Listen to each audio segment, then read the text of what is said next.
Opa, gravando, tudo certo. E aí, tudo bom? Eu sou o professor Heitor Crisóstomo, estou aqui novamente com você para a nossa última aula. Ih, rapaz, está terminando, graças a Deus, né?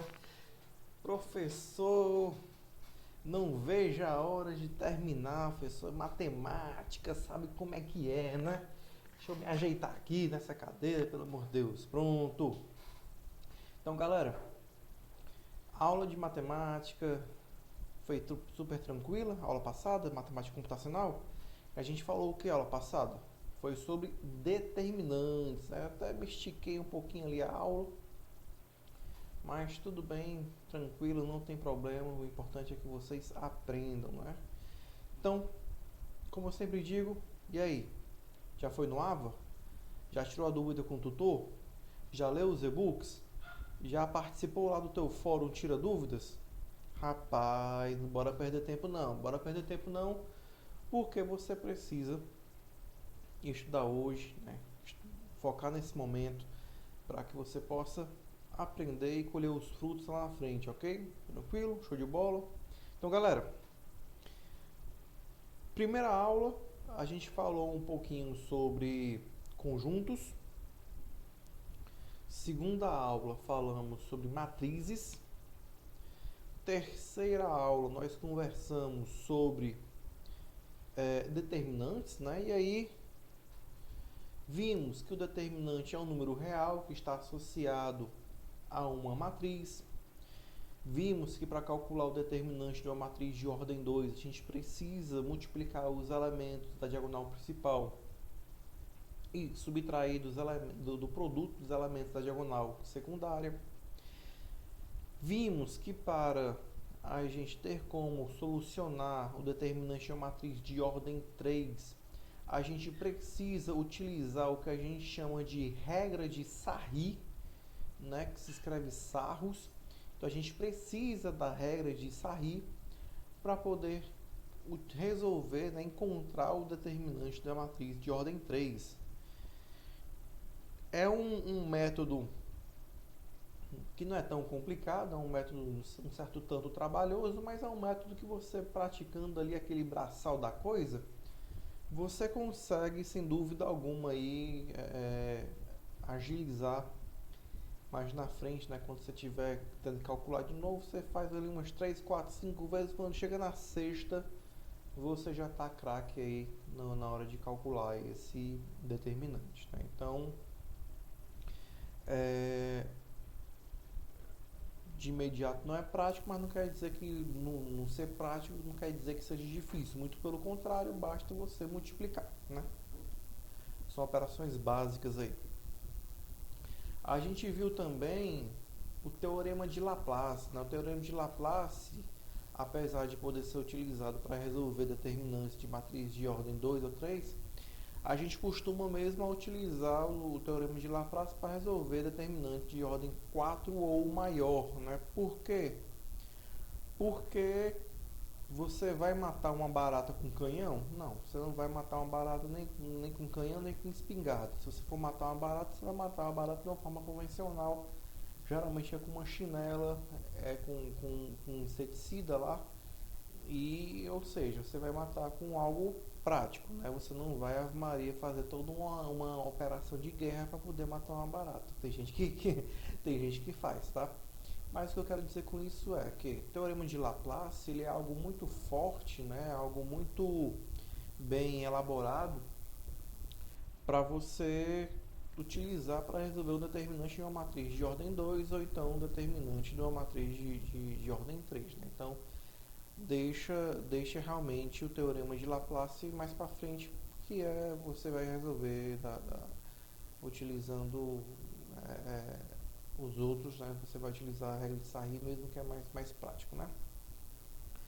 Vimos também as propriedades do determinante, né? A gente viu, por exemplo, que se uma linha, né, ou uma coluna for toda igual a zero, o determinante ele é igual a zero, né? Então, você tem ali propriedades que visam facilitar o cálculo determinante. Se for uma matriz triangular, basta que você faça ali o produto dos elementos da diagonal principal, né? Com o produto dos elementos da diagonal principal, você vai encontrar ali o seu determinante se for uma matriz triangular. E aí lembra que a matriz triangular, a matriz você tem os elementos acima ou abaixo da diagonal principal, são todos nulos, né? São todos iguais a zero, ok?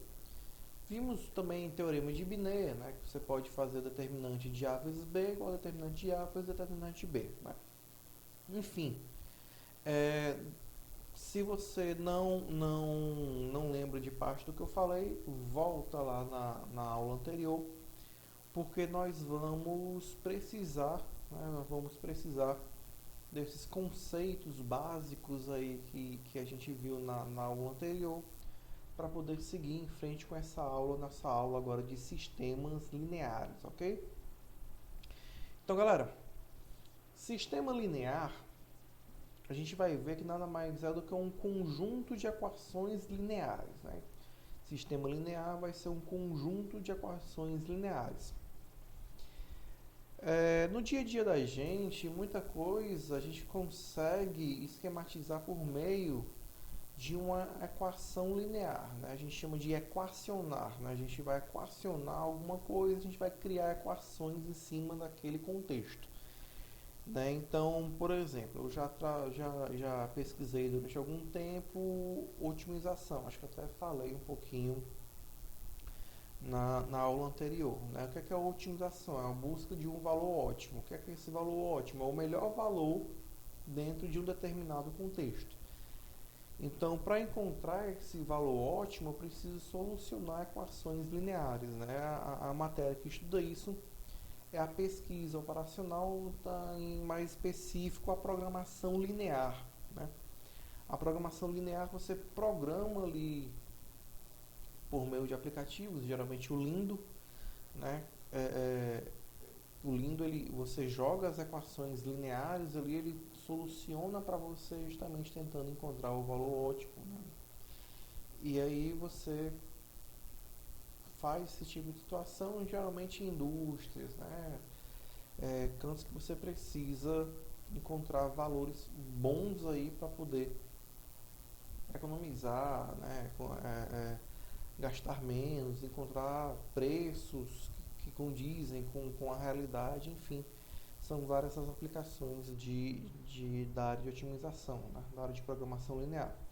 Fato é que a gente precisa do sistema linear, né? Para fazer essa programação linear. E caso você venha trabalhar numa indústria, caso você precise programar para engenheiros e tudo mais, é importante que você entenda pelo menos o beabá, né, do que se trata um sistema linear, ok? Então, bora começar? Vamos começar aqui a nossa aula. Vamos lá. Então, nossa aulinha de matemática computacional, nossa última aula, nossa quarta e última aula. Vamos lá. Começando aqui num exemplozinho bem bobo, tá?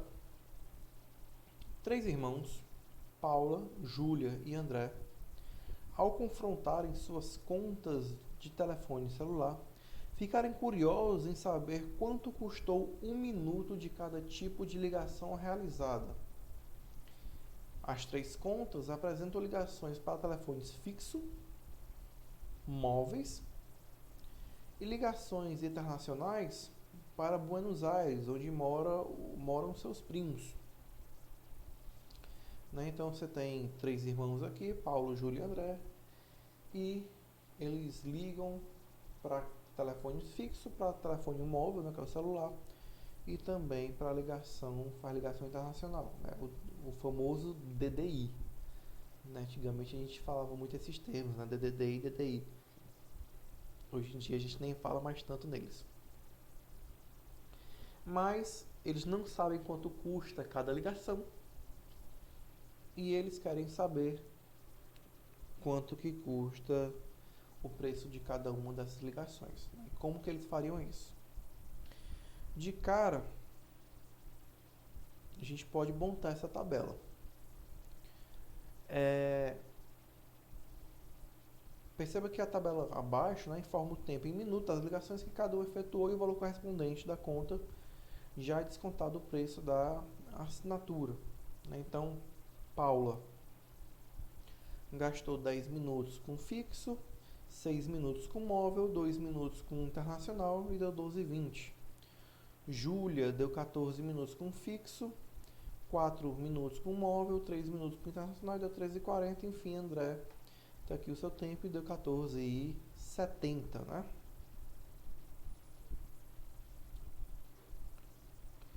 Se eu chamar de X, Y e Z o preço do minuto de ligação, respectivamente, né? Chamar X o preço da ligação para telefone fixo, Y o preço da ligação para celular e Z o preço da ligação internacional, nós vamos ter o quê?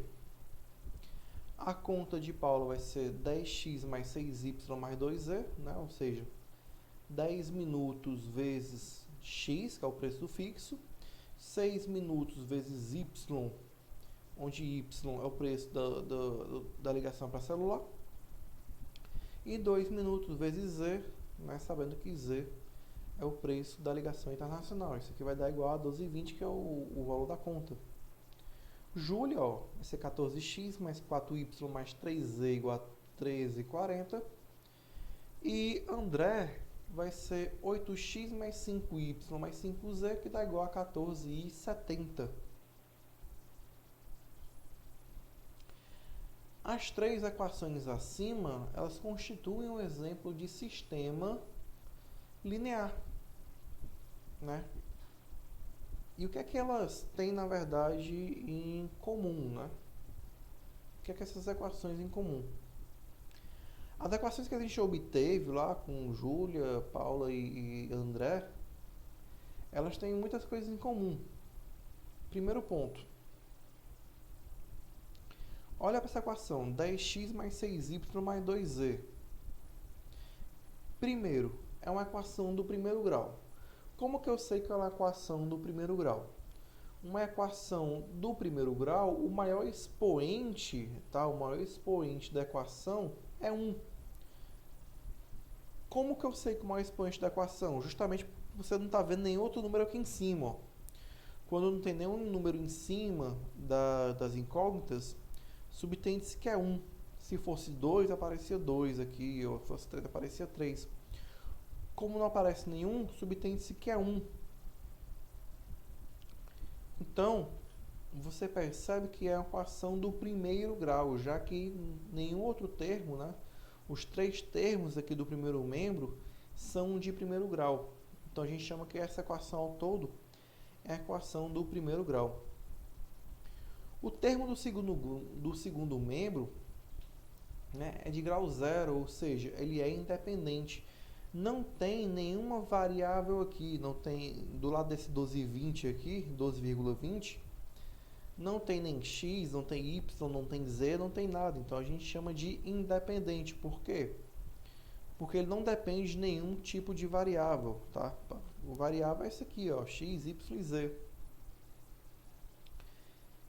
Então, uma equação que possui essa característica aqui, ó, de ser uma equação linear, de todos os termos aqui do primeiro membro, né? O que é o primeiro membro? É o que vem antes do igual. O que é o segundo membro? É o que vem depois do igual. Então, quando todo o primeiro membro aqui é de primeiro grau, e quando o segundo membro aqui é de grau zero, a gente chama isso aqui de uma equação linear, tá? A gente chama isso aqui de uma equação linear.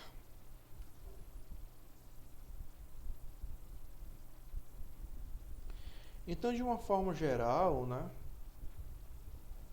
se eu tenho A1, A2, A3 até o AN e B também constantes, ou seja, valores que não vão mudar, e detalhe, constantes reais, e x1, x2 e x3 até xn variáveis reais, eu digo com a equação linear do tipo A1x1 mais A2x2 mais A3x3 até o ANxn, né? Que no nosso caso a gente só tem até o A3, na verdade, x3, lá no exemplo anterior, igual a B. De tal forma que x1, x2, x3 até xn a gente chama de incógnitas. Geralmente, ao invés de, a gente pode sim usar x1, x2, x3, como está aqui na anotação, mas a gente geralmente usa, ao invés de x1, x2, x3, usa x, y, z, r, s, t, w, enfim, tá? São incógnitas. Perdão. A1, A2, A3 e AN são coeficientes dessa equação. Esses coeficientes, eles acompanham as incógnitas, ok? Os coeficientes acompanham as incógnitas, sempre multiplicando aí as incógnitas. Então, x1 vai ter a sua incógnita, a sua constante, o seu coeficiente A1. x2 vai ter o seu coeficiente A2, x3 vai ter o seu coeficiente A3, assim por diante. E B, que é aquele termo independente, aquele termo de grau zero, a gente vai chamar de termo independente, tá? B a gente chama de termo independente. Então, note que na equação linear os expoentes de todas as variáveis são sempre iguais a 1. Então, ó, tem alguém aqui em cima? Não, então é 1. Tem alguém aqui em cima? Não, então é 1. Tem alguém aqui em cima? Não, então é 1. Então, a gente vai chamar isso aqui de uma equação linear. E quando eu chamo de linear, é justamente por quê? Porque os termos são sempre iguais a 1, né? Os expoentes dos termos são sempre iguais a 1.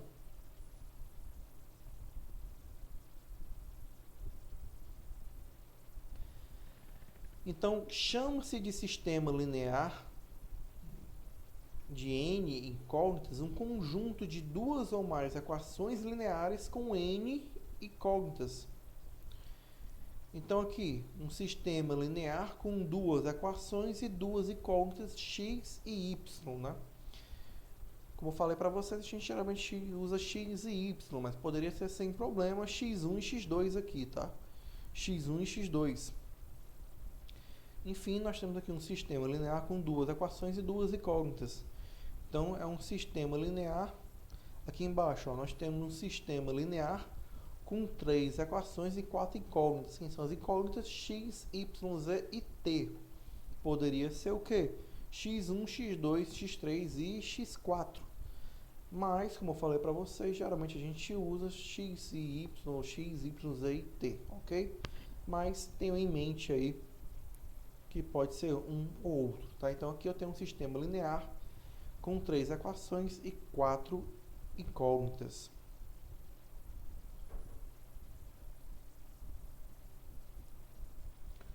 Observação, tá? E aí a gente começa a pegar aquele conteúdo que a gente viu nas aulas passadas. Todo sistema linear, tá? Todo sistema linear pode ser representado na forma matricial. Então, está aqui um sistema 2x mais y igual a 3, x menos 2y igual a 0 e 5x mais y igual a 0. Eu chamo aqui de matriz A a matriz dos coeficientes. Ó. Detalhe, eu tenho que deixar organizado. Ó. Todo mundo que for x, eu boto aqui em primeiro. Todo mundo que for y, eu boto em segundo. Todo mundo que for z, eu boto em terceiro. Quem for t, eu boto depois. Por quê? Na hora que for montar a matriz, eu preciso que essa matriz aqui que eu estou montando aqui, ela tenha na primeira coluna só os coeficientes de x. Na segunda coluna, só os coeficientes de y.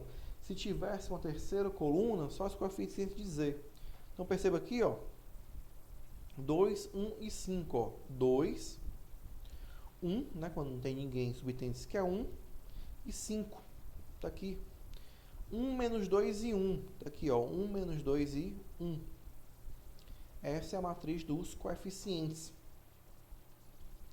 Posso também ter a matriz das incógnitas aqui, ó, x e y, matriz das incógnitas. E a matriz dos termos independentes, 3, 0 e 1. Tá errado aqui, tá 300, enfim, ou aqui é 300 ou aqui é 30 e 1, ok? Enfim, você vai pegar os termos independentes e colocar aqui 300 ou 30 e 1, enfim, você olha para cá ou para cá.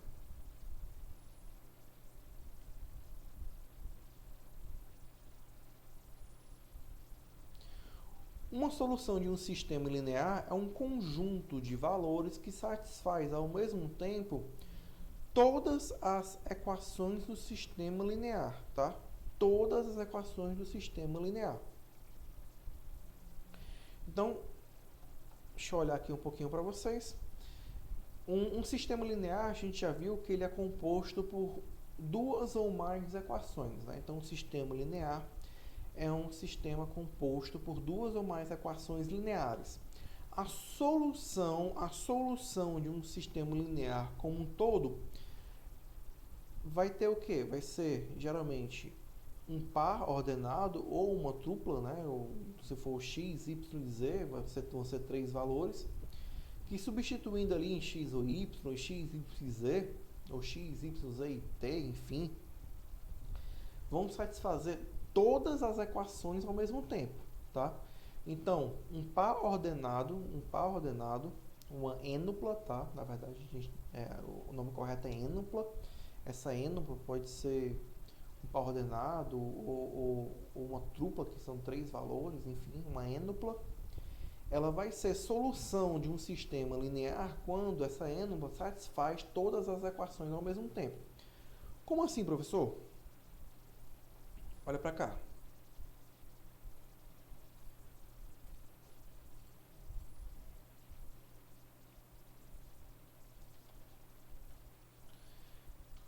Dois e 3 é a solução desse sistema aqui?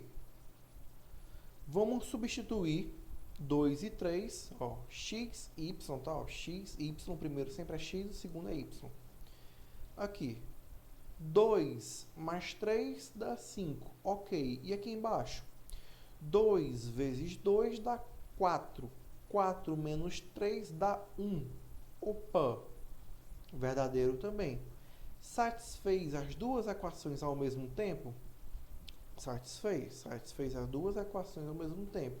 Se satisfez as duas equações ao mesmo tempo, 2 e 3 é a solução desse sistema linear.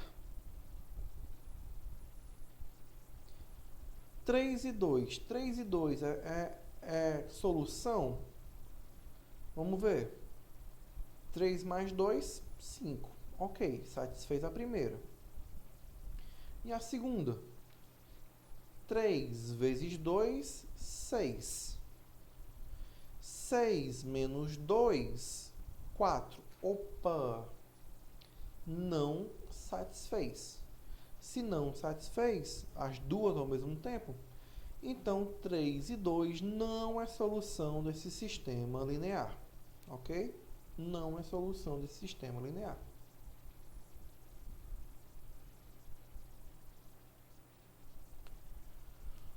Consideramos como sistema linear homogêneo aquele que possui todos os coeficientes independentes nulos, ou seja, o segundo membro vai ser igual a zero. Num sistema linear homogêneo, todas as equações são homogêneas, ou seja, possui todos os coeficientes independentes nulos, né? Possui todos os termos independentes nulos. Todo sistema linear homogêneo admite a solução 0, 0, 0, que é uma solução que a gente chama de quê? Chama de trivial, tá? Uma solução trivial. E um sistema homogêneo, ele pode sim ter outras soluções além da trivial, mas de cara, para ele ser homogêneo, a gente precisa o quê? Que todos os coeficientes independentes, todos os termos independentes sejam nulos. Então, ó, x menos 2y igual a 0 e menos 3x mais 6y igual a 0. É um sistema homogêneo? É, porque aqui os termos independentes são todos iguais a 0. E perceba que 0 e 0 é solução. 0 menos 2 vezes 0 dá 0. Menos 3 vezes 0 mais 6 vezes 0 também dá igual a 0. Está aqui a nossa solução trivial. Porém, perceba que 2 e 1 também é solução. 2 menos 2 vezes 1, aqui dá 2. 2 menos 2 dá 0. Menos 3 vezes 2 dá menos 6. Mais 6 vezes 1, menos 6 com mais 6 vai dar 0 também. Então, também é solução, ok? Então, quando eu falo de um sistema, quando eu falo de um sistema homogêneo, né, eu tenho que olhar primeiro de tudo, lá para os termos independentes, lá para o segundo membro. Todos os termos do segundo membro, eles são iguais a zero? Show de bola. Se todos os termos do segundo membro são iguais a zero, então é um sistema homogêneo. Outra coisa, sistema homogêneo sempre vai ter uma solução que a gente vai chamar de solução trivial. Qual é a solução trivial? É 0, 0, 0, 0. Enfim, se for duas incógnitas, vai ser 0, 0. Se for três incógnitas, 0, 0 e 0. E assim por diante, ok? E um sistema homogêneo pode admitir mais do que a solução trivial. Tá? Então, você pode ter uma outra solução para além da trivial.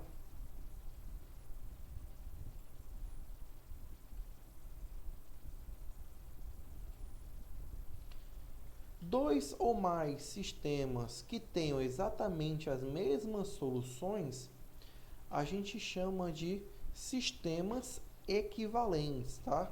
A gente chama de sistemas equivalentes. Então, 2x mais y igual a 5, x menos y igual a 1.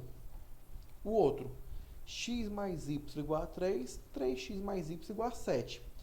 De imediato, parece que esses dois aqui não tem nada a ver. Mas, ó, ambos são sistemas possíveis e determinados. O que é um sistema possível e determinado? Nada mais é do que um sistema que tem uma única solução. Nesse caso, a solução é 2 em 1. Aqui a gente já viu no outro. Agora isso aqui, ó. 2 mais 1, 3. 3 vezes 2, 6. Com mais 1, 7. Opa! Perceba que os dois sistemas têm exatamente as mesmas soluções. Se esses dois sistemas têm as mesmas soluções, a gente chama de sistemas equivalentes.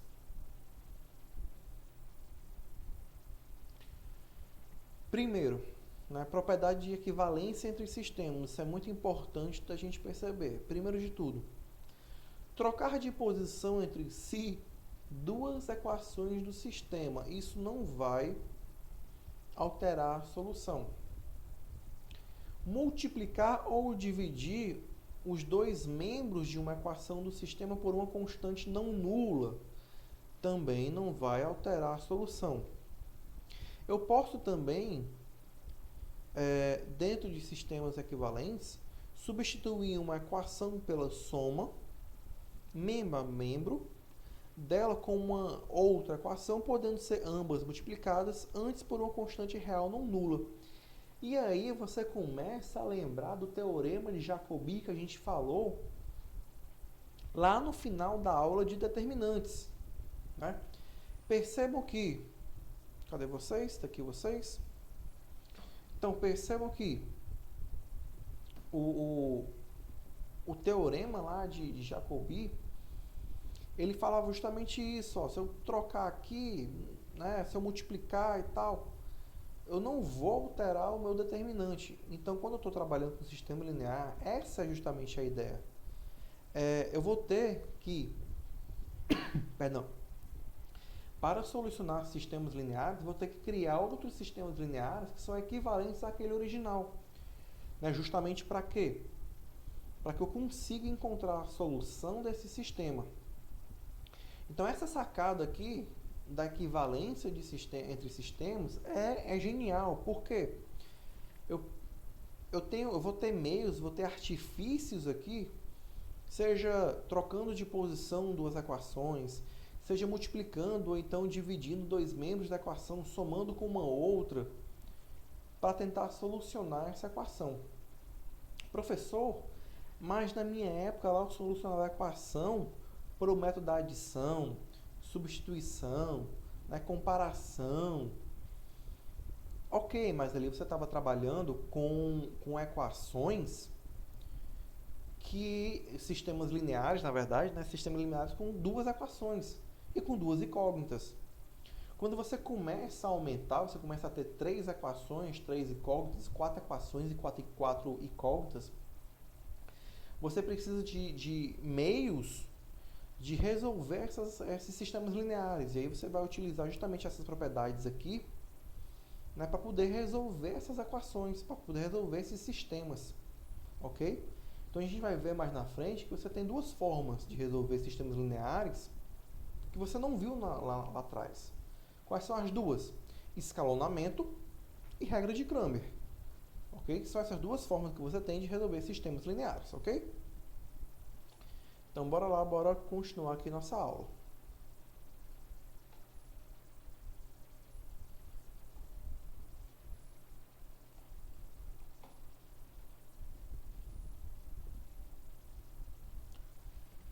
Então, pessoal, eu tenho como classificar os sistemas lineares de algumas formas, tá? Primeiro, quanto ao número de soluções, né? O sistema pode ser possível e determinado, possível e indeterminado, ou então impossível. Se o sistema não tem solução, de cara, eu vou classificá-lo como um sistema impossível. Se ele tiver solução, ele vai ser um sistema possível. Mas quantas soluções ele tem? Se ele tiver apenas uma solução, eu vou chamar de sistema possível e determinado. Se eu tiver infinitas soluções, eu vou chamar de sistema indeterminado. Então, não tem solução, de cara é impossível, a gente chama de SI. Tem solução, então ele é possível. Se for só uma, é possível e determinado. A gente vai chamar de possível e determinado com a siglazinha SPD. Se tiver infinitas soluções, ele vai ser possível e indeterminado, portanto, SPI.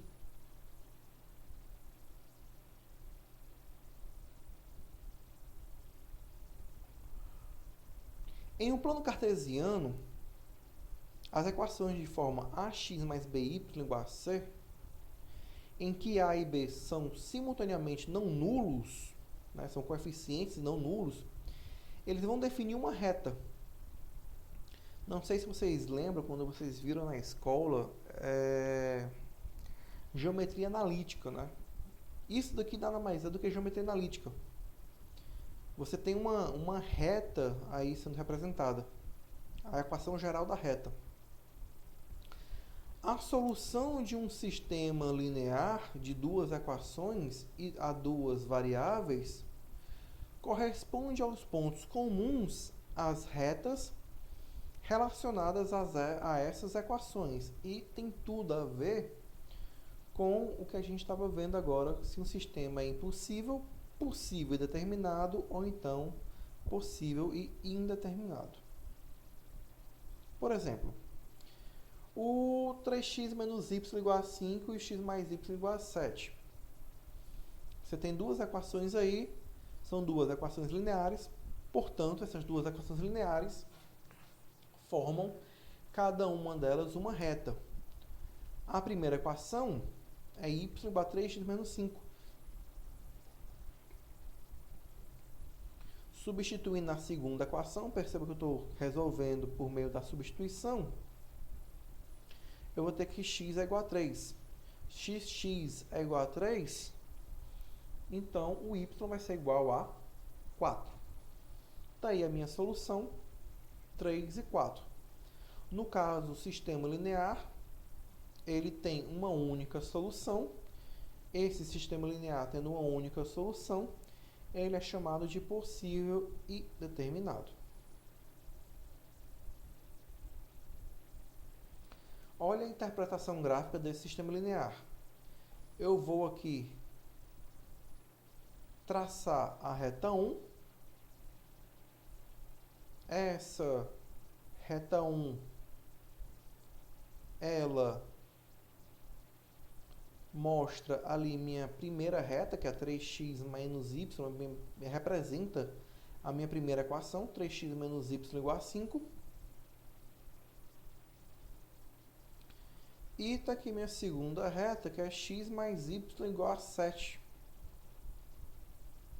Percebam que essas duas retas, que representam essas duas equações, elas se encontram justamente no ponto que 3 e 4, que é justamente a solução do sistema. Então, quando o sistema é possível e determinado, ele tem uma única solução. E a representação gráfica desse sistema possível e determinado vai ser duas retas concorrentes, que o ponto de encontro delas vai ser justamente o quê? Vai ser justamente a solução do sistema. Olha esse segundo exemplo. X menos 3y igual a 4. Menos 2x mais 6y igual a 3. Isolando o x, eu vou ter o quê? Que x é igual a 4 mais 3y. Substituindo na segunda equação, eu vou ter 0y igual a 11. Opa! Por mais que você se coce todinho para passar esse zero para o outro lado, dividindo, perceba que 0 vezes y vai dar zero, tá? E não existe, e outra, também não existe divisão por zero. Então, não tenho como determinar esse valor de y. Se eu não tenho como determinar esse valor de y, esse sistema linear, ele não tem solução. Se ele não tem solução, no caso, ele é, por sua vez, chamado de sistema impossível. O sistema impossível, traçando essas duas retas, percebo que eles vão ser retas o quê? Paralelas, elas não vão se encontrar. Se elas não vão se encontrar, elas não vão determinar uma solução.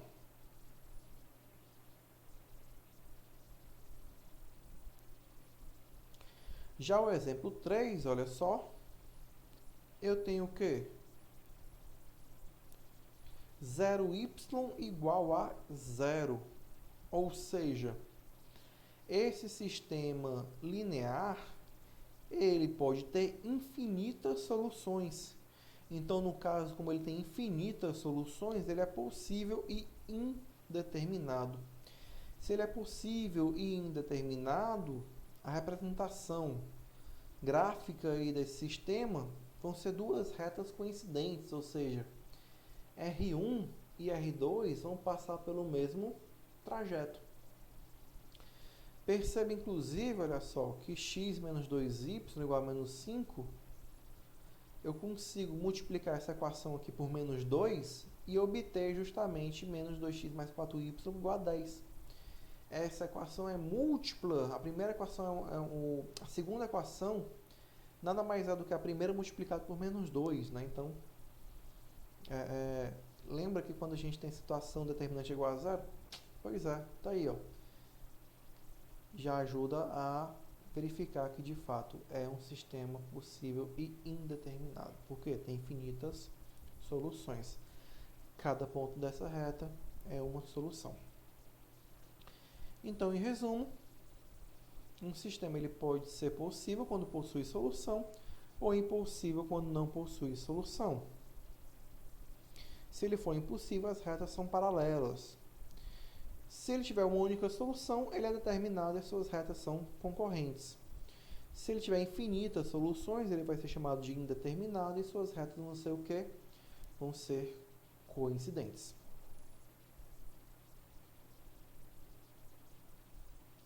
Regra de Cramer. Galera, regra de Cramer nada mais é do que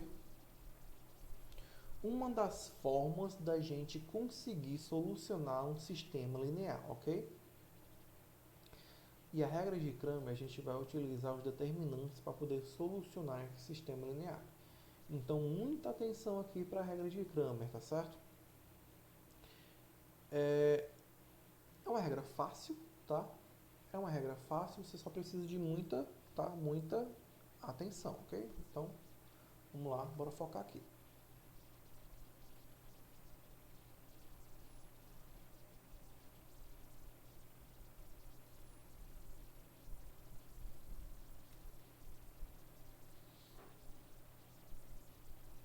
Então, o processo de resolução de sistemas lineares por meio de determinantes, né? O regra de Cramer nada mais é do que um processo de resolução de sistemas lineares por meio de determinantes. Então, suponha que eu tenho um sistema linear A1x mais B1y igual a C1 e A2x mais B2y igual a C2.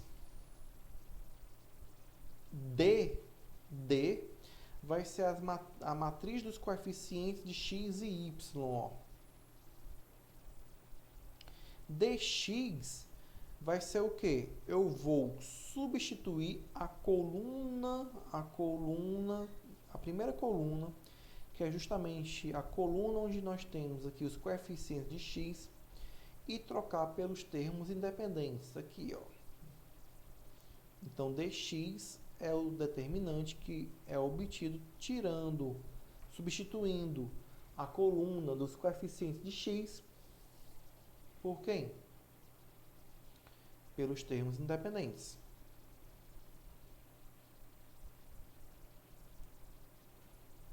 Tudo certo? Tranquilo. E dy? dy é análogo a dx. O que é dy, né?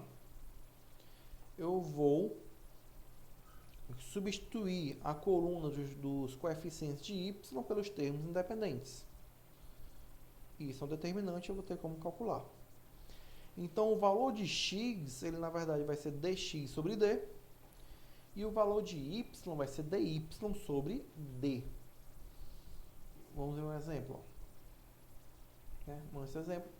Analogamente, podemos escrever a matriz incompleta de qualquer sistema linear n por m, assim como o seu determinante d e também o determinante di, obtidos através da troca dos coeficientes de uma iésima incógnita pelos termos independentes no determinante da matriz incompleta. A matriz incompleta nada mais é do que a matriz onde nós temos ali os coeficientes.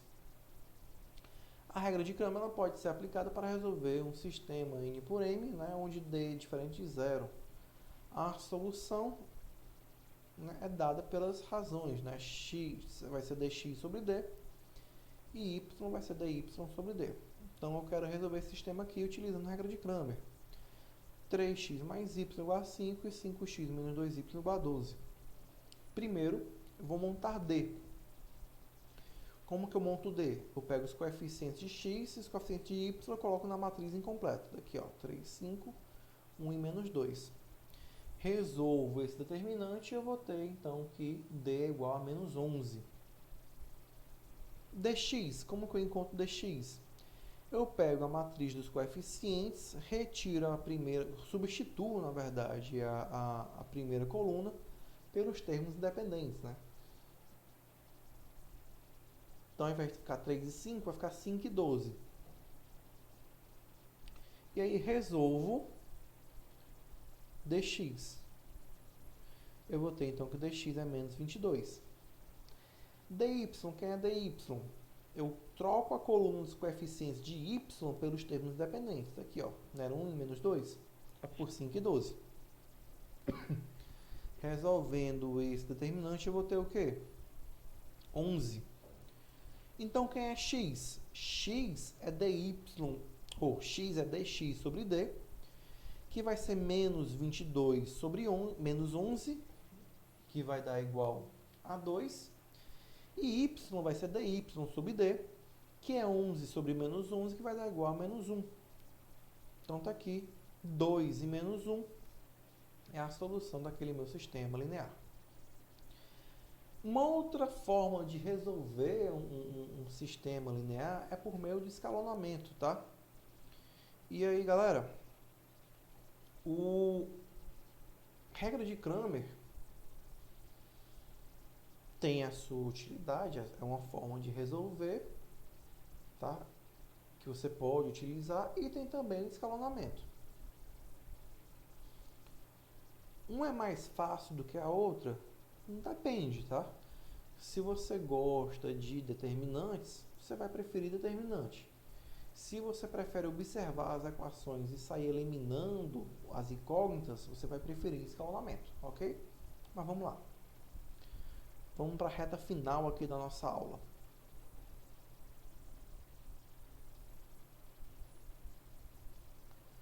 A regra de Cramer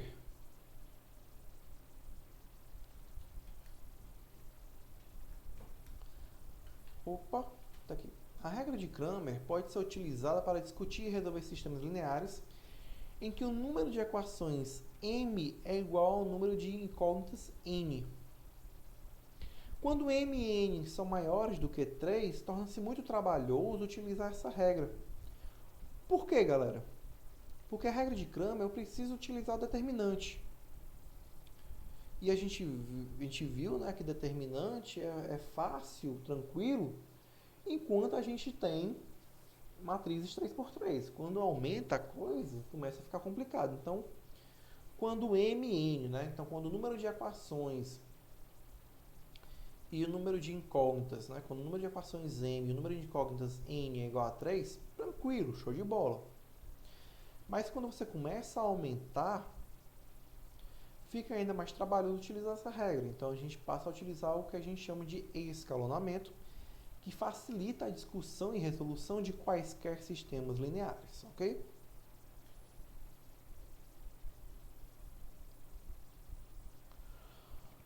Um sistema está escalonado quando de equação para equação, no sentido de cima para baixo, houver o aumento dos coeficientes nulos situados antes dos coeficientes não nulos, tá? Por esse motivo, vamos descrever o sistema em forma de escada, ou seja, por escalonamento. E para escalonar um sistema, a gente adota o seguinte procedimento. Muita atenção. Primeiro, fixamos como primeira equação uma das que possuem o coeficiente na primeira incógnita diferente de zero, ou seja, a primeira equação obrigatoriamente tem que ter a primeira incógnita diferente de zero. Depois, utilizando as propriedades de sistemas equivalentes, anulamos todos os coeficientes da primeira incógnita das demais equações. E a gente repete esse processo para demais incógnitas até que o sistema se torne escalonado, ou seja, você vai perceber que tem uma escadinha lá. Então aqui, ó, x menos 2y mais e igual a 3. Quando que ele está escalonado? Ó? Quando você consegue eliminar aqui, ó, a primeira incógnita, eliminar aqui a segunda incógnita. Pode acontecer, tá? Pode acontecer na hora de você escalonar, tudo aqui embaixo dá zero. E aqui o termo independente, né, diferente de zero. Quando tem esse tipo de situação no escalonamento, significa que o sistema ele é impossível, tá? Impossível.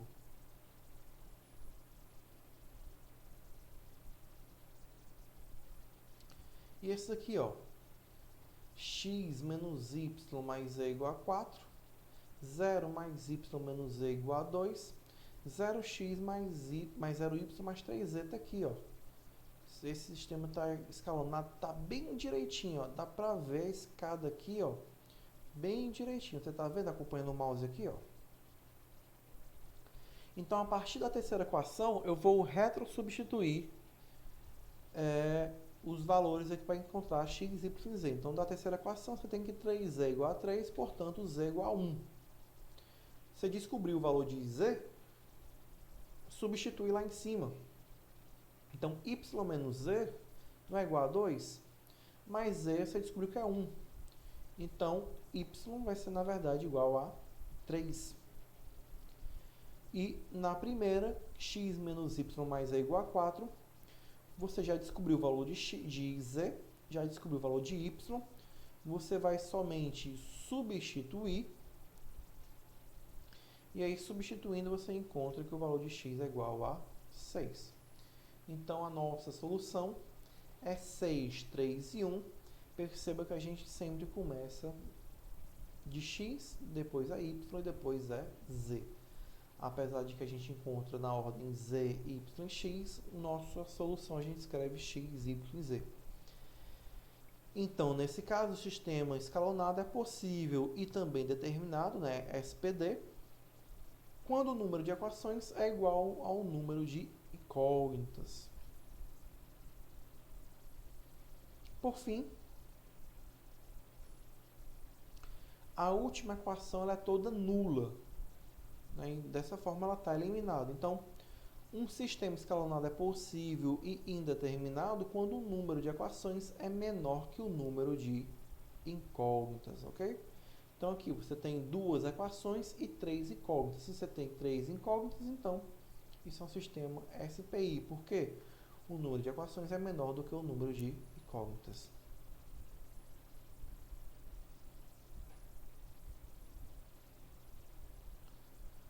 Olha só.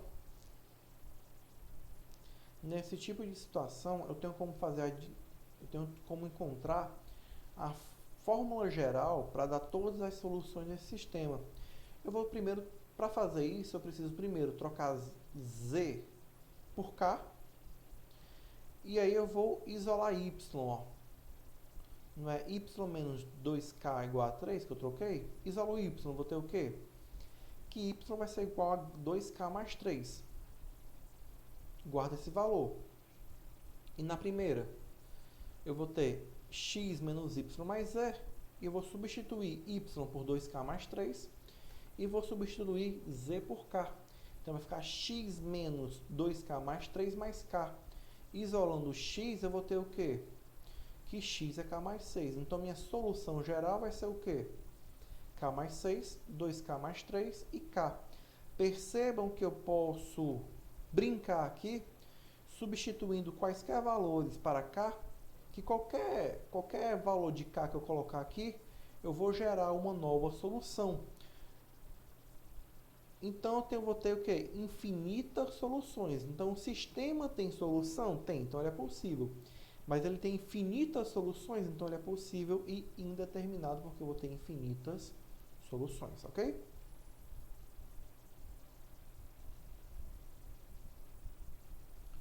Eu posso ainda fazer um escalonamento na forma de matriz, né? Então, a todo o sistema linear podemos associar uma matriz chamada de matriz completa, onde eu vou ter nessa matriz completa o quê? Os coeficientes, assim como com os termos independentes, ó. X menos 2y mais 3z. Aqui, ó, 0x, ó, 0x mais 2y mais z.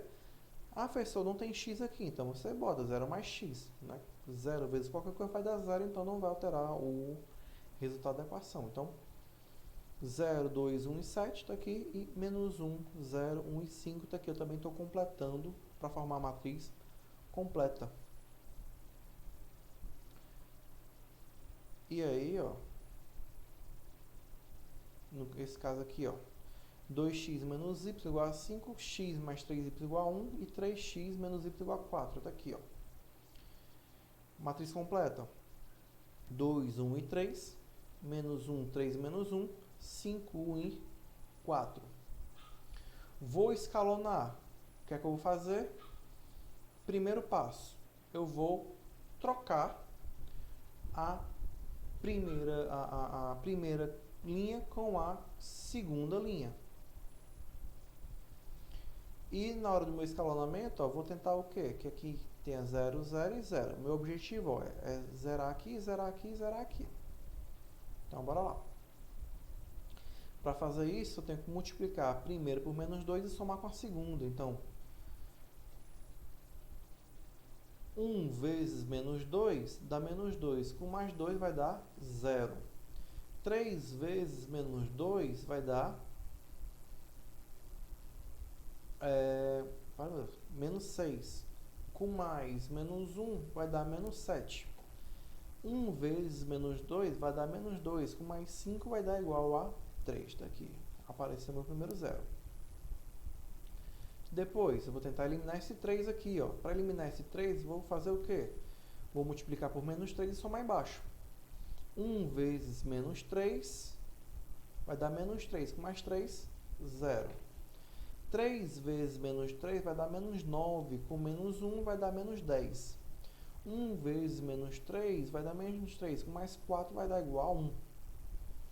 Ok, zerei aqui, zerei aqui. Falta zerar onde? Falta zerar bem aqui, ó. Como que a gente vai fazer isso? Não posso mexer mais com a primeira, porque se eu mexer com a primeira, volta a ter um valor bem aqui embaixo. Então, vou mexer com a segunda, olha só. Multiplico a segunda por 10 e a terceira por 7. Então, vou ter 0 menos 70 e 30. E aqui embaixo eu vou ter 0 menos 70 e 7. Agora ficou fácil. Por quê? Basta que eu multiplique a de baixo, a de cima, né, a segunda, por menos 1 e some com a terceira. Então, menos 70 vezes menos 1 vai dar mais 70, com menos 70 vai dar 0. 30 vezes menos 1 vai dar menos 30, com mais 7 vai dar igual a menos 23. Tá aí o nosso sistema, ele está agora escalonado. Perceba que essa matriz escalonada, a última linha vai ficar o quê? 0x mais 0y, né? Então, igual a menos 23.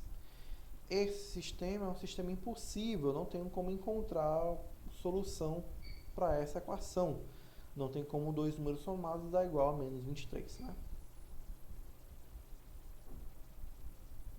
Então, galera, como eu gosto sempre de colocar aqui para vocês, algumas questões, tá? Tentem fazer. Dê um pause, tira a print e resolve. Aqui é a solução, tá? Vermelha é a solução. Dá um pause, tira a print e resolve. O que está em vermelho é a solução. Dá o pause, tira a print e resolve. Aqui também.